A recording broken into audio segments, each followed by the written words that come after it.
मित्रांनो, पार्थ, काव्या, नंदिनी, जीवा सगळेजण एकत्र आलेले आहेत. इतके छान दिसत आहेत. बाप रे, किती क्यूट एकत्र, किती छान दिसतात हे चौघेजण. देवा, असंच यांना एकत्र राहू दे. पण ते एकत्र कसे आले तेच आपण पाहूया.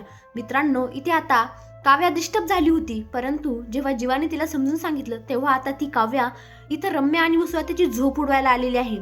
तिने आता त्यांना घाबरवत त्यांची झोप उडवलेली आहे आणि त्यांच्यामध्ये ती जाऊन बसलेली आहे आणि त्यांना ती आता पार वेड करून सोडत आहे. मित्रांनो, कारण त्यांना असं वाटते, रम्याला वसुआला वाटते की पार्थचं हिच्यासोबत लग्न होणार नाही, रम्यासोबत होणार आहे, म्हणून हिला वेड लागलंय, ही वेड्यावानी करत आहे.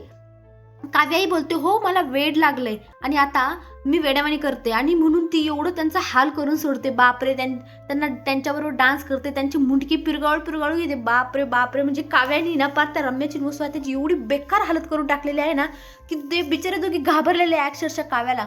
आणि काव्या आता इकडे त्यांच्याबरोबर धिंगाणा घालत आहे आणि त्यांना बोलत आहे की वेड तर मी आता लावणार आहे पार देशमुखांना. आता रम्या, तुला काय वाटलं लग्न होणार? हो अगं, लग्न होणार ना, होणार, पण आधी माझं लग्न होणार, पारचं लग्न होणार आणि मग तुझं लग्न होणार. तेव्हा रम्या बोलते की कुणासोबत होणार पारचं लग्न? तेव्हा काव्या बोलते की अगं माझ्यासोबत. मागच्या वेळेस बळजबरी झालं होतं, आता आमच्या दोघांच्या सोयीच्छेने, आमच्या दोघांच्या इच्छेने आताच नगाडे वाजणार, एकमेकांच्या गळ्यात मंगळसूत्र घालणार आणि म्हणजे हार घालणार, पार्थ माझ्या गळ्यात मंगळसूत्र घालणार आणि देवाप्रमाणाच्या साक्षीने आमचं लग्न होणार आणि माझी बहीण आरू पार्थ देशमुखांची बूट पळवणार आणि त्याचे पैसे कोण देणार माहिती? तू देणार, तू 5,000 माझ्या बहिणीला देणार. आता हे नोट करून ठेव, हे लिहून घे की हे असंच होणार. आणि बापरे, काव्याने खरंच इतकं त्या दोघींना घाबरवून सोडलेलं आहे ना. ग्रेट काव्या आहे, जी थोड्या वेळापूर्वी रडत होती, परंतु जीवाने समजून सांगितल्यानंतर तिच्या अंगात एक वेगळीच ऊर्जा, एक वेगळीच एनर्जी आलेली आहे आणि ती एनर्जी घेऊन ती सुसाट वाऱ्यासारखी धावत आहे.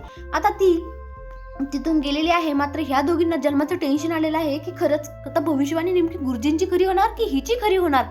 आता मित्रांनो, इकडे आपल्याला असं पाहायला भेटतंय की इकडे जीवा, नंदिनी, पार्थ, काव्या सगळेजण एकत्र आलेले आहेत. मस्तपैकी जीवाने नंदिनी छान, आता संक्रांत आहे, काळ्या कलरचे कपडे घातलेले आहेत आणि जीवाने नंदिनी काळ्या कलरचे कपडे घातलेले आहेत. तिकडे काव्या ही तिच्या बोक्यासोबत बोलत आहे.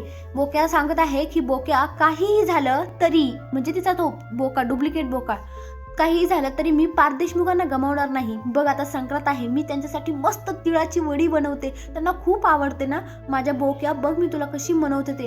आणि पार्थ हे सगळं ऐकत असतो. पार्थला त्याच्या जीवाची, तिच्या मनातली तळमळ कळत असती. आणि आता पार्थही संक्रांतीसाठी मस्तपैकी काळा कुर्ता घालून छान रेडी झालेला आहे. काव्या ही इतकी क्यूट दिसत आहे, इतकी क्यूट रेडी झालेली आहे. बापरे, हे चौघे जण अति सुंदर, अति उत्तम दिसत आहे. आणि जीवा, नंदिनी हे आता तयार होऊन आलेले आहे देशमुखांच्या घरी आणि ते सुद्धा इतके क्यूट, आणि त्यांनी सरप्राईजच दिलेला आहे. त्यामुळे आता पार्थ आणि काव्याला सुद्धा एवढा आनंद होतो त्या जीवानं नंदीला तिथे पाहून. नंतर मग आता मानिनी बोलते की देवा, कुणाचीच नजर नको लागून दे माझ्या या चारही लेक सुनांना, कारण यांचं नातं असंच तिळगुळाप्रमाणे गोड राहू दे, यांच्यात कडूपणा नको येऊ दे. आणि आता छान मस्तपैकी नंदिनी सगळ्यांना तिळगुळ देत आहे, म्हणजे तिळाची वडी देत आहे आणि सगळ्यांना खूप म्हणजे शुभेच्छा देत आहे मकर संक्रांतीच्या. आणि पार्थही त्यांना शुभेच्छा देत आहे की तुमचंही नातं असंच तिळगुळाप्रमाणे चिकटून राहू दे, दूर नको जाऊ दे तू एकमेकांपासून. आणि मग आता मानिनीचं नक्कल ही दोघं पोरं करत आहेत की या माझ्या सुना किती छान दिसत आहेत, म्हणजे त्यांचं इतकं सुंदर चाललेलं आहे ना, खरंच क्यूट, म्हणजे क्यूट. यांचं घर, यांची जोड्या इतक्या क्यूट आहे ना. आता खरंच खऱ्या अर्थाने असं वाटतंय की देशमुख फॅमिली कंप्लीट झालेली आहे. खरंच काय वाटलं तुम्हाला? कमेंटमध्ये नक्की सांगा. धन्यवाद.